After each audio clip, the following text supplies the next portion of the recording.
देखो दोस्तों, कल अपन क्लास छोड़ी थी, लवणों पर अपनी क्लास छोड़ी थी। लवण क्या होते हैं?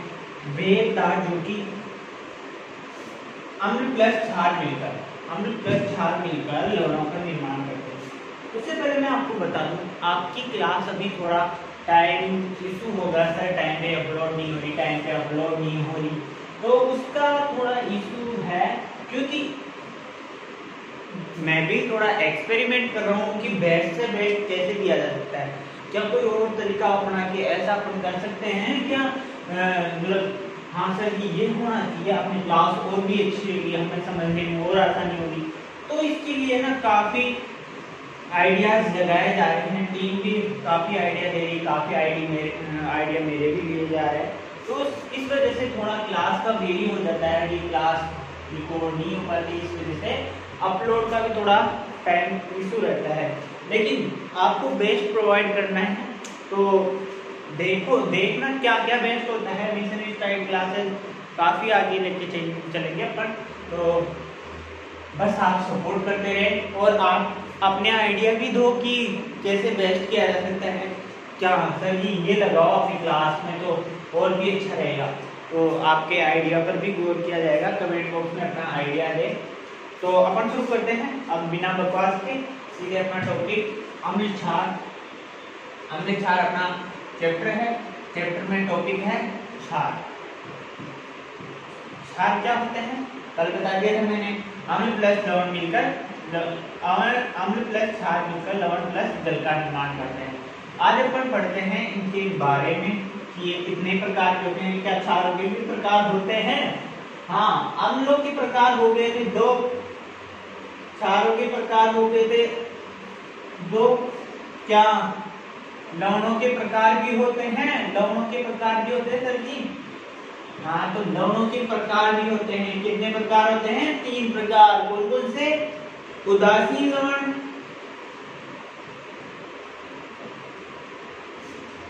अम्लीय लवण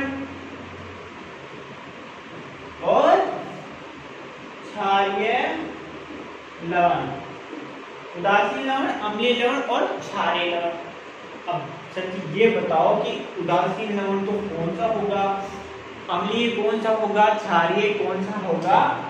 तो इसके बारे में थोड़ा बहुत सर हमें बताओ। तो देखो, उदासीन लवण, सबसे पहले अपन लेते हैं उदासीन लवण। उदासीन लवण क्या होता है, फिर उसके बाद में देखेंगे अम्लीय लवण क्या होते हैं, फिर देखेंगे क्षारीय लवण क्या होते हैं। तो उदासीन लवण क्या होते हैं, देखो दिख रहा होगा तो मैं यहीं भी बता देता हूँ। उदासीन लवण प्रबल अम्ल प्लस प्रबल क्षार। प्रबल अम्ल और प्रबल क्षार की आपस में रिएक्शन करवाया जाए तो रिजल्टेंट जो वैल्यू अपने पास आएगी वो आएगा लवण। कौन सा लवण? उदासीन प्लस लवण प्लस जल। सर हमें तो ऐसे समझ में नहीं आया कैसे बढ़ गया उदासीन लवण प्लस जल। प्रयोग करके बताओ। तो प्रयोग करके बताएं तो प्रयोग करके अपन यहाँ पे कैसे देख सकते हैं? रिएक्शन करके देखेंगे। रिएक्शन करके देखेंगे तो लवण अम्ल कौन सा लेना अपने को? प्रबल। तो प्रबल लवण को कल अपन ने एक उदाहरण देखा था, कौन सा?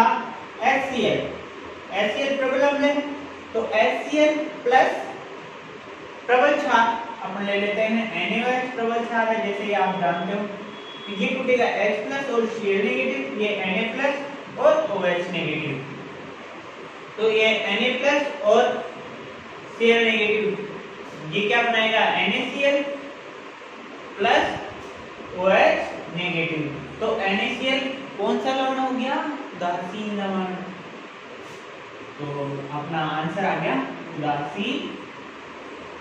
उदासीन लवण। और आप श्योर भी हो गए होंगे कि प्रबल अम्ल प्लस प्रबल क्षार मिलकर कौन सा लवण बनाएंगे? उदासीन लवण। सर जी हाँ, ये बात तो समझ में आ गई कि उदासीन लवण कब बनेगा? जब प्रबल अम्ल प्लस प्रबल क्षार मिलेगा। अब सर हमें ये भी बताओ कि अम्लीय लवण कब मिलेगा और क्षारीय लवण कितने मिलेगा? हाँ, तो टेंशन लेने की जरूरत नहीं है। चलो अपन शुरू करते हैं अपना। तो ये अम्लीय लवण के बारे में अपन देखते हैं। अम्लीय लवण कब बनेगा, कैसे बनेगा, उसके बारे में अपन थोड़ा देखते हैं। अम्लीय लवण अम्लीय लवण अपना बनता है प्रबल अम्ल और द्रुबल क्षार मिलकर अम्लीय लवण बनाते हैं। प्रबल अम्ल प्लस द्रुबल क्षार मिलकर क्या बनाते हैं? अम्लीय लवण। अब सर ये बताओ, प्रबल अम्ल और द्रुबल क्षार क्या होते हैं? मतलब कौन सी उदाहरण है जो प्रबल अम्ल प्लस द्रुबल क्षार मिलकर अपने को कौन सा देंगे? अम्लीय लवण। तो कल मैंने आपको बताया था, याद होगा तो कल की क्लास आपने अच्छे से देखी हो तो आपको याद होगा प्रबल अम्ल में पहला हमने लिखा था ऐसे तो पहला तो H2SO को लिखा था रासायनिक पराजयशील से बोलते हैं। फिर सेकंड उदाहरण अपन ने लिया था HCl और द्रुबल क्षार। क्या बोल रहा हूं मैं? प्रबल अम्ल और द्रुबल क्षार मिलकर अम्लीय लवण का निर्माण करते हैं। तो द्रुबल क्षार ले लेते हैं। द्रुबल क्षार कौन सा ले अपन? द्रुबल क्षार ले कौन सा? NH4 NH4 द्रुबल क्षार कल की क्लास आपने ली है तो आपको पता होगा द्रुबल क्षार का उदाहरण मैंने दिखाया था ये। तो अब इन दोनों का रिएक्शन करवाते हैं, H+ और Cl नेगेटिव और ये NH4+ और Cl नेगेटिव। नहीं, द्रुबल क्षार लेना है तो NH4OH। तो ये हो गया, तो OH नेगेटिव, ये OH और ये H2।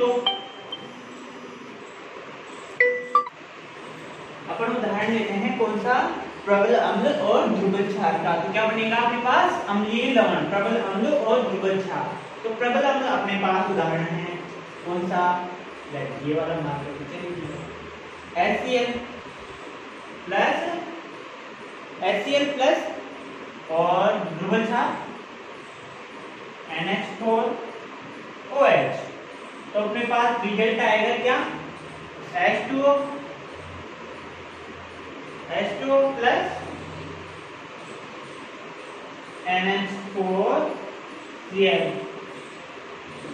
ये अपने पास कौन सा लवण हो गया? अम्लीय लवण। वाह जी सर जी, क्या बोला? प्रबल अम्ल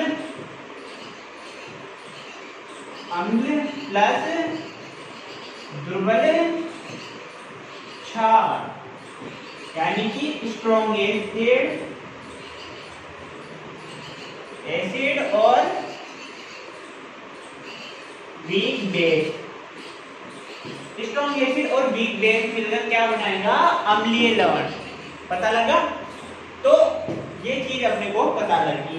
अब सर जी देखो, दो के बारे में पता लग गया, कौन से? उदासीन लवण के बारे में पता लग गया, अम्लीय लवण के बारे में पता लग गया। अब सर जी बात आती है क्षारीय लवण। तो क्षारीय लवण क्या होगा? कैसे बनेगा क्षारीय लवण? तो क्षारीय लवण क्या? यहाँ पे अपन ने क्या लिया? प्रबल अम्ल। तो अपन ले लेते हैं प्रबल क्षार ले लेते हैं, और यहाँ पे अपन ने क्या लिया?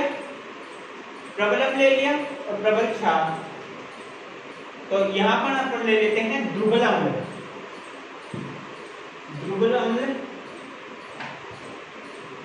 द्रुबल अम्ल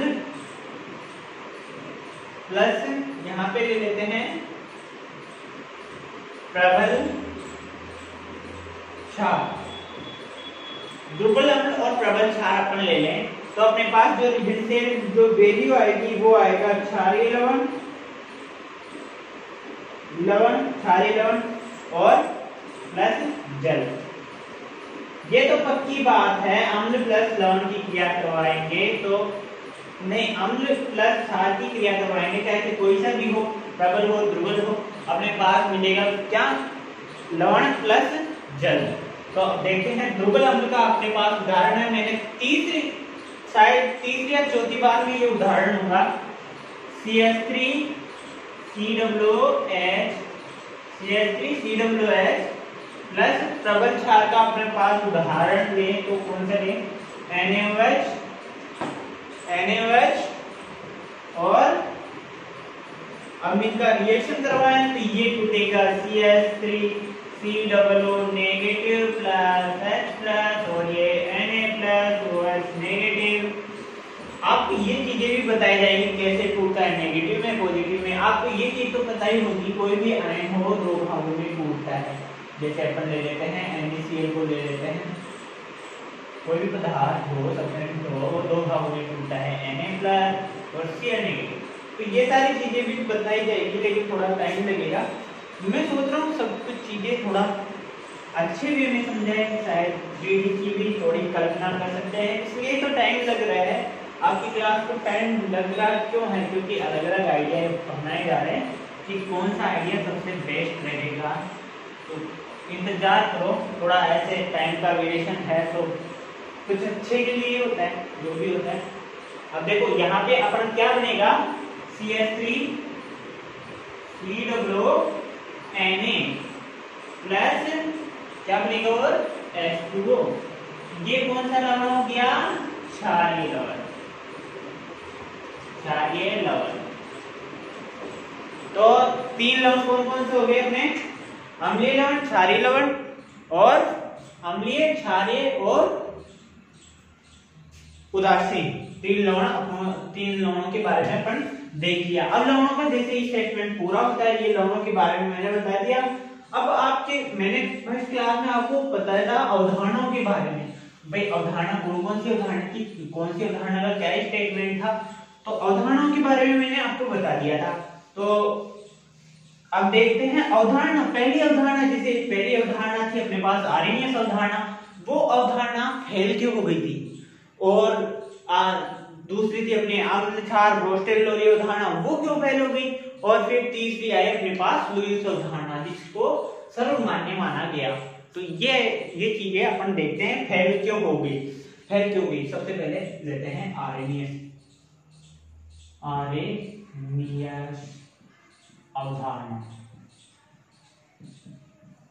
या संकल्पना भी आप बोल सकते हो, आर्यनियस थ्योरी इंग्लिश में बोले तो।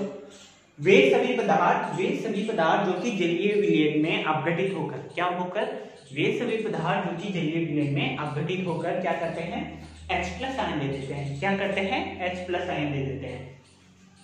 H+ यानी कि हाइड्रोजन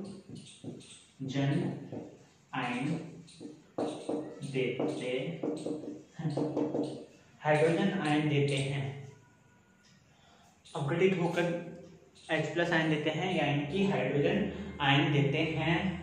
क्या कहलाते हैं? अम्ल। और क्षारों की डेफिनेशन बोले तो क्षारों की डेफिनेशन इन्होंने बोला, क्षारों की डेफिनेशन के बारे में इन्होंने क्या बोला? वे सभी पदार्थ जो कि जलीय विलयन में या जलीय विलयन में अपघटित होकर कौन से देते हैं?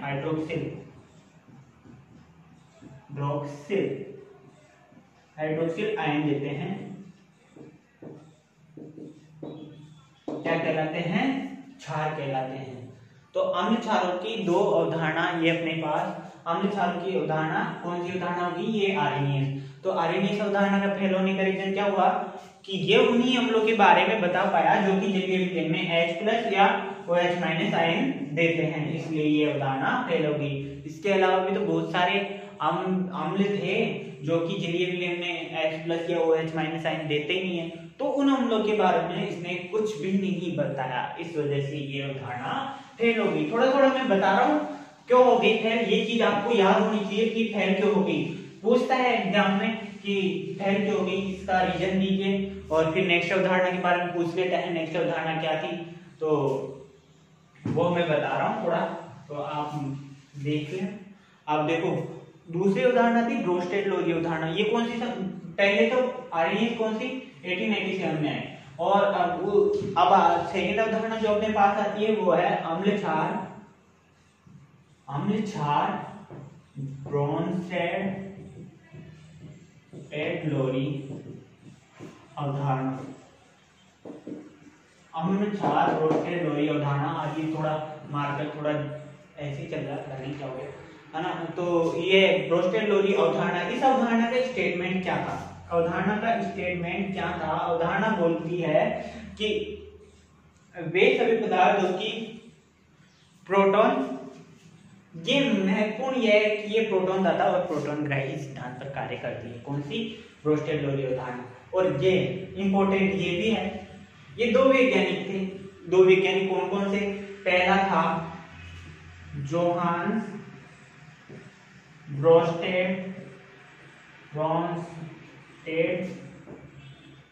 जोहान ब्रोस्टेड, ये कौन से थे? डेनिश रसायनज्ञ। ये डेनिश रसायनज्ञ थे, यानी कि डेनिश केमिस्ट थे। और दूसरे थे अपने पास कौन से? ये थॉमस एम लोरी। इन दोनों ने मिलकर ये अवधारणा दी, इसलिए इसका नाम रखा गया अम्ल क्षार की ब्रोस्टेड लोरी अवधारणा। ये कौन से रसायनज्ञ? ये अंग्रेजी रसायनज्ञ थे, रसायनज्ञ। ये अवधारणा दी गई थी कौन सी सन में? 1867 से लेके 1923 आई थिंक 1936 में ये अवधारणा दी थी। लगभग 60 से आई थिंक 60 या 70 मतलब 60-70 साल इसको लगे थे इसका रिजल्ट निकालने में, कैसे क्या होता है। तो अब देखते हैं मतलब क्या कैसे बताऊं। हाँ, प्रोटॉन दाता और प्रोटॉन ग्राही। प्रोटॉन दाता और प्रोटॉन ग्राही क्या होते हैं, इस चीज के बारे में अपन डिस्कस करते हैं। प्रोटॉन दाता और प्रोटॉन ग्राही होते क्या हैं? क्या होते हैं प्रोटॉन दाता और प्रोटॉन ग्राही? अब जैसे एग्जांपल लेते हैं अपन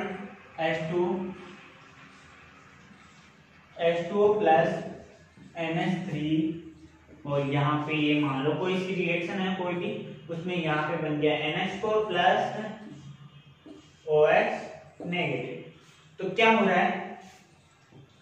NH3 से बन क्या रहा है? NH4। NH3 से NH4 बन रहा है, और सेकेंड अपने पास बन रहा है H2O से OH नेगेटिव। H2O से OH नेगेटिव, दो चीजें अपने पास हो रही है। क्या हो रहा है? पहला तो अपने पास हो रहा है कि NH3 से NH4 बन रहा है, NH3 से NH4 बन रहा है, यानी कि संयुग्मी अम्ल का निर्माण हो रहा है। संयुग्मी अम्ल का निर्माण हो रहा है, या इसे बोलते हैं संयुग्मी अम्ल। यार ये मार्कर क्यों नहीं चल रहा? संयुग्मी अम्ल, प्रॉब्लम काफी आ रही है। संयुग्मी अम्ल है ना, तो ये यहाँ पे क्या हो रहा है? यहाँ पे 3 H थे, और यहाँ पे कितने हो गए? 4 हो गए, यानी कि यहाँ हो रहा है प्रोटॉन ग्रहण कर रहे हैं, प्रोटॉन ग्रहण कर रहे हैं। और इसमें देखो, इसमें यहाँ पे थे 2 H, और यहाँ पे ओनली बचा OH, यानी कि एक H की कमी। तो क्या हो रहा है? प्रोटॉन त्यागे जा रहे हैं, संयुग्मी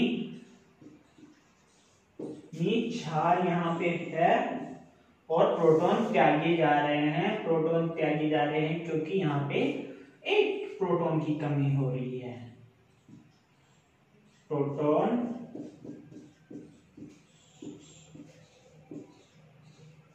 प्रोटोनों का त्याग।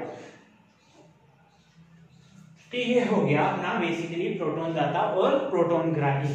और अब आपके कई मान लो कई है जिनको पता नहीं प्रोटॉन क्या होते हैं, इलेक्ट्रॉन क्या होते हैं। तो ये अवधारणा मैं एक बार फिर से दोहराऊंगा, कहाँ पे? उस चैप्टर में, नेक्स्ट चैप्टर अपना जो होगा उसमें आपको बताया जाएगा प्रोटॉन क्या होते हैं और इलेक्ट्रॉन क्या होते हैं, प्रोटॉन ग्राही कैसे होता है, प्रोटॉन दाता कैसे होता है। ये सारी चीजें आपको नेक्स्ट चैप्टर में एक और बार बताई जाएगी, तब आपको ये अच्छे से समझ में आ जाएगा प्रोटॉन दाता और प्रोटॉन ग्राही क्या होता है। आपकी एग्जाम आएगी तब तक आपको ऐसा कर दिया जाएगा कि आप भी बोलोगे वाओ। तो देखते हैं कहां तक कैसे क्या चलता है अपना। तो अब तीसरे नंबर पे, हाँ ये भी तो है, ये अवधारणा फेल क्यों होगी? कौन सी अवधारणा? मतलब आर्गेनिक फेल होगी क्योंकि उसने बताया कि H प्लस और OH माइनस आयन देते हैं, H plus OH minus ion देते हैं, है ना, जलीय विलयन में अपघटित होकर। और तो ऐसे भी होंगी जो जलीय विलयन में अपघटित ही नहीं होते। तो ऐसे हम लोग के बारे में किसने नहीं बताया? आर्हेनियस। तो अब ये ब्रोस्टेड लोरी क्यों फेल होगी? ब्रोस्टेड लोरी तो आर्हेनियस से अच्छी थी, आर्हेनियस से अच्छी थी, मतलब ब्रोस्टेड लोरी ने तो बताया था प्रोटॉन दाता प्रोटॉन ग्राही के हिसाब से, मतलब प्रोटॉन दाता है तो यानी कि अम्ल है, प्रोटॉन ग्राही है यानी कि क्षार है। तो ये फेल क्यों होगी? ये फेल इसलिए होगी क्योंकि इसने CO2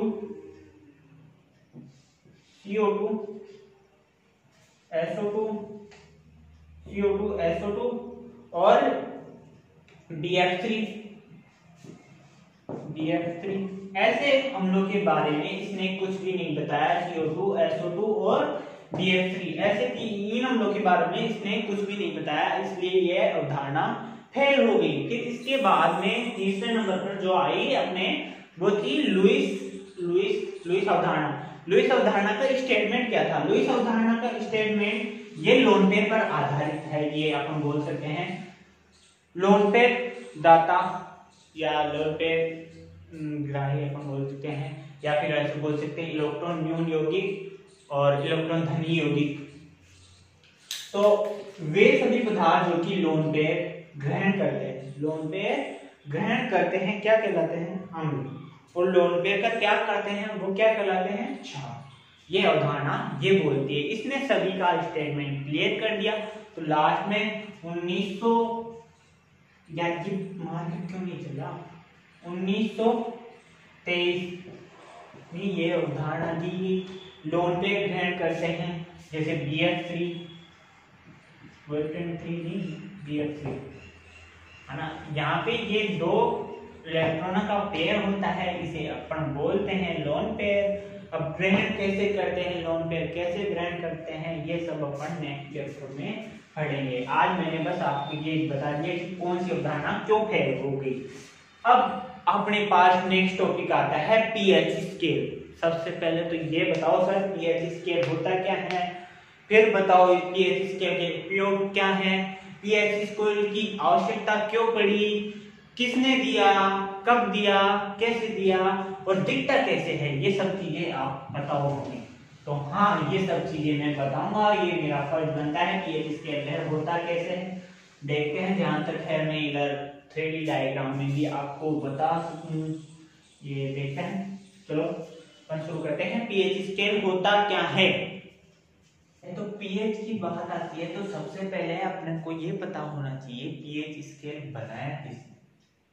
पीएच स्केल सन 1909 में किसने बनाया? सोरेनसन नामक वैज्ञानिक ने पीएच स्केल का निर्माण किया। पीएच स्केल का निर्माण किया। पीएच स्केल का यूज कहाँ होता है? यूज कहाँ होता है? तो यदि अपन को एसिडिक नेचर या बेसिस नेचर अपने को जानना है, भाई कितना एसिडिक है कितना बेसिस है, तो अपन पीएच स्केल के हिसाब से पता कर सकते हैं। और एसिडिक है तो कौन सा एसिड है, प्रबल एसिड है या फिर ध्रुवल एसिड है, इस चीज का भी पीएच स्केल पूरा आंसर देता है। एकदम राइट आंसर पीएच स्केल से अपन को मिल सकता है। तो अब बात आती है पीएच स्केल दिखता कैसा है? सर जी बताओ पीएच स्केल दिखता कैसा है? तो पीएच स्केल कुछ इस तरह का दिखता है, ये हो गया,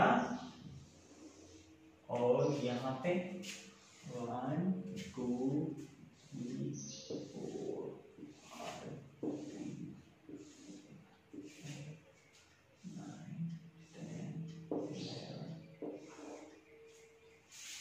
0 1 2 3 4 5 6 7 8 9 10 11 12 13 और ये हो गया अपना 14। यहाँ पे ये बीच, सबसे बीच में ये, और इधर।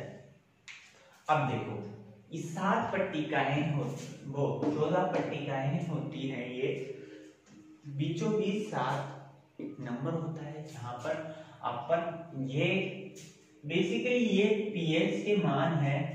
पीएच का मान 1 है, 2 है, 3 है, 4 है, 5 है, 6 7 8 9 10 ऐसे 14 तक है। तो 14 तक है तो पीएच का मतलब क्या होता है? पीएच पीएच का मतलब होता क्या है? पीएच का मतलब होता है पावर ऑफ हाइड्रोजन।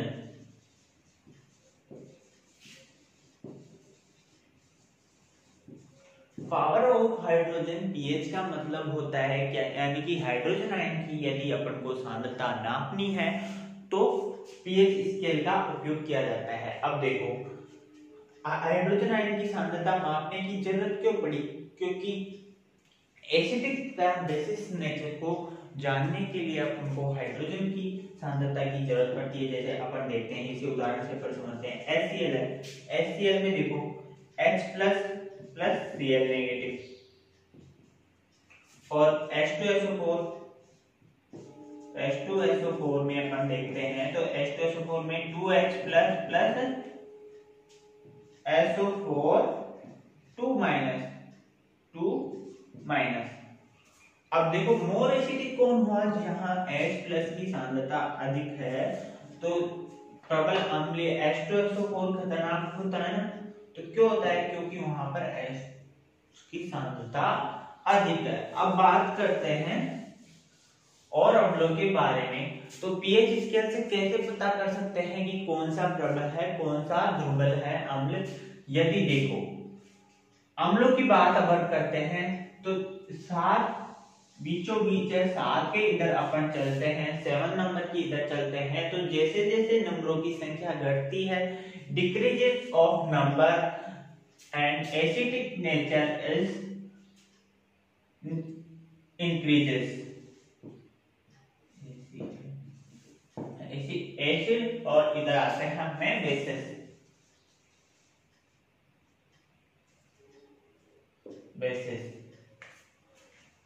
अम्ल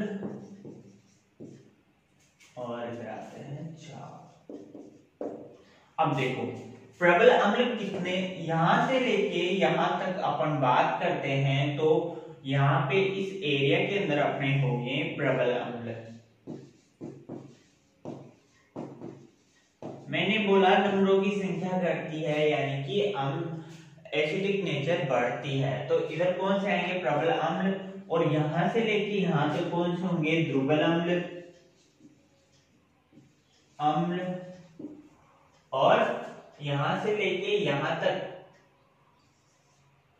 यहां होंगे दुर्बल क्षार, और यहां से लेके यहां तक होंगे प्रबल क्षार। तो जैसे मैंने बोला नंबर ऑफ डिक्रीजेस, मतलब नंबरों की संख्या यदि डिक्रीज होती है यानी कि घटती है तो अम्लता बढ़ती है, और उधर अपन बात करते हैं तो नंबरों की संख्या जैसे बढ़ती है क्षारकता भी बढ़ती है, और नंबरों की संख्या घटती है तो क्षारकता घटती है। इसीलिए 7 से लेके 10 तक कौन से अपने दुर्बल क्षार आएंगे, और जैसे ही नंबरों की संख्या बढ़ेगी 10 से आगे 14 तक अपने प्रबल क्षार आएंगे। अब बात करते हैं मैथमेटिकल की। मैथमेटिकल में कैसे प्रूव होता है कि पीएच का मान ये होगा, पीएच का मान ये होगा, या फिर पीएच के हिसाब से मैथमेटिकली कैसे प्रूव किया जा सकता है कि अम्ल है या क्षार है। अब देखो pH equal to H plus pH equal to minus logarithm H plus. अब देखो power of hydrogen pH equal to minus log, अपन ने माना H प्लस आयन की सांद्रता है 10⁻⁻3, यह सब जगह अलग अलग होगा। अपन ने 10⁻³ ले लिया, 10⁻³ ले लिया, तो अब माइनस लॉग, अपन को एक चीज पता है log m⁻n equal to n log m। तो अब यहाँ पे अप्लाई करते हैं अपन इस चीज को, minus log n log m, तो -3 है तो 3 आगे आ जाएगा, 3 यहाँ देखो n 3 आ गया तो 3 -3 आ गया, log 10 और 10। अब देखो log 10 की वैल्यू कितनी होती है? 1, तो 1 यहाँ पे रखा, माइनस -3 और यहाँ पे 1, तो ये कितना हो गया 3। पीएच का मान 3, यानी कि वो कौन सी नेचर शो करेगा, एसिडिक नेचर। अब बात आती है जनरल मतलब दैनिक जीवन में पीएच का यूज कहाँ है। दैनिक जीवन में पीएच का यूज कहाँ है, जैसे अपने सबसे पहले पीएच की बात करते हैं तो पीएच में क्या होता है आपको पता है, स्टोमक में HCl होता है। मैंने पहले भी बताया स्टोमक में कौन सा एसिड होता है, HCl। तो HCl की मात्रा बढ़ गई, किससे पता चल गया, इससे HCl की मात्रा बढ़ गई तो क्या अपन को किसकी जरूरत है, HCl को मतलब एसिड की मात्रा बढ़ गई तो एसिड की मात्रा को कंट्रोल करने के लिए किसकी जरूरत पड़ती है अपने को, क्षार की। मतलब कोई भी है, यदि जैसे अपनी मान लो अपन घर में मस्ती करते हैं तो अपने को डांटने के लिए कौन होता है, मम्मी पापा। इसी प्रकार यदि अम्ल की मात्रा बढ़ती है तो अम्ल को कंट्रोल करने के लिए कौन होता है, क्षार। ये दोनों आपस में क्रिया करके उदासीन हो जाते हैं, जिससे कि अपना शरीर स्वस्थ हो जाता है। अब बात करते हैं कि HCl की मतलब मात्रा बढ़ रही है तो इसको उदासीन करने के लिए कौन सा क्षार अपन यूज में ले, कौन सा क्षार अपन यूज में ले, तो अपने पास है MgOH का होल ट्वाइस, मैग्नीशियम हाइड्रोक्साइड अपन ले लें तो अपना जो पेट में जो दर्द है या फिर एसिडिटी उत्पन्न होने से जो भी समस्या आप में हो रही है वो दूर हो जाती है। इसलिए अपन देखते हैं, अपन लेते हैं इनो। काउंट करें सिर्फ 6 सेकंड में, ऐसा कुछ एडवर्टाइज आता है इसका। तो अब देखते हैं, अब कुछ अम्ल हैं जिनकी अम्लता फिक्स है, मैं वो आपको बता देता हूँ। जैसे जल की पीएच का मान क्या कितना होता है, 7। अब देखो जल की पीएच का मान 7 होता है तो जल देखो अम्लीय भी होता है और क्षारीय भी होता है। समुद्र में पाए जाने वाला अम्ल क्षारीय लवणीय जल है, लवणीय जल की पीएच अम्लीय भी होता है, क्षारीय भी होता है और लवणीय भी होता है। तो लवणीय पीएच कितना होता है, वो 7 से अधिक होता है।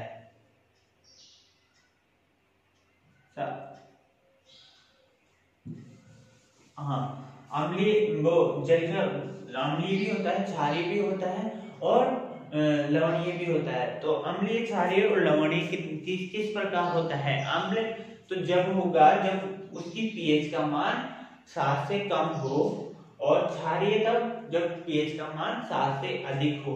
तो बेसिकली जल की, ये शुद्ध जल की बात करते हैं, शुद्ध जल की बात करते हैं तो पीएच का मान कितना आता है, 7। और बात आती है दूध की पीएच का मान। अपने को पता है, मैंने दुग्धा अम्ल के बारे में बताया था, तो दूध की पीएच का मान कहाँ पे आएगा, अगर अपन पीएच स्केल से देखें तो कहाँ पे आएगा, आप बताओ, थोड़ा आइडिया कहाँ पर आएगा दूध की पीएच का मान अपन लेके।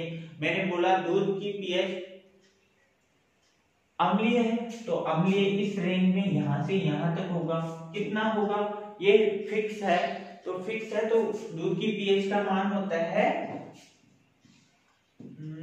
6.4। फिर थर्ड अपने पास आता है सिरके। मैंने बोला सिरके की पीएच का मान कितना होता है, सिरके की पीएच का मान होता है 3। ये देखो 3 यहाँ पे। अब कैसे पता पड़ेगा सिरके की पीएच, कैसे ज्ञात कर सकते हैं।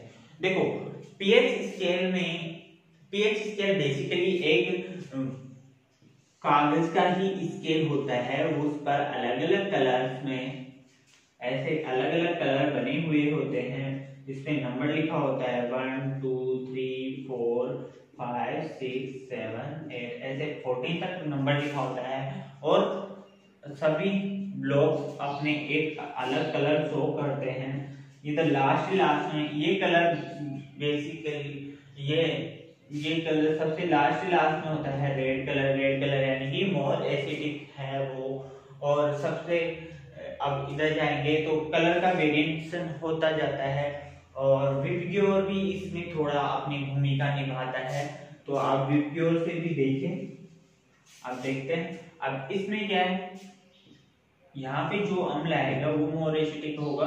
अब यहाँ पे देखते हैं इसका अपना क्या था, सिरके का मान, सिरके का मान यदि यहाँ पे आप कलर्स मिला के देखो, यदि यहाँ पर शो करता है तो आप डेफिनेटली बोल सकते हो सिरका है, क्योंकि सिरके का पीएच का मान सिरका है, या फिर और कोई एसिड है जिसकी पीएच का मान इस रेंज में होता है, तो आप निश्चित कर सकते हैं कि कौन सा एसिड है या फिर कौन सा बेस है। उस हिसाब से पीएच स्केल को बनाया गया और एक फिक्स रेंज के अंदर ये वर्क करता है। अब बात आती है मानव मूत्र की, तो मानव मूत्र में की पीएच का मान आता है 4.8 से लेके 8.4।